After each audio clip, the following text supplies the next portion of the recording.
ما كان محمد أبا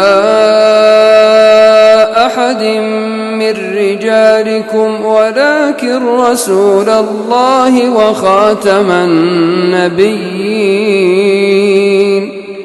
وكان الله بكل شيء عليما.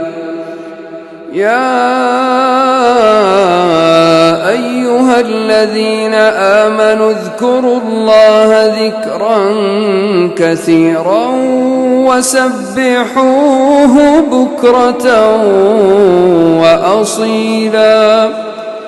هو الذي يصلي عليكم وملائكته ليخرجكم من الظلمات إلى النور وكان بالمؤمنين رحيما. تحيتهم يوم يلقونه سلام وأعد لهم أجرا كريما. يا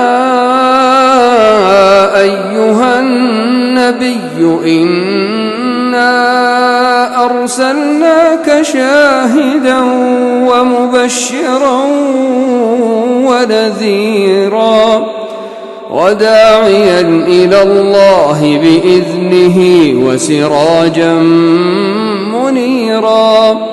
وبشر المؤمنين بأن لهم من الله فضلا كبيرا.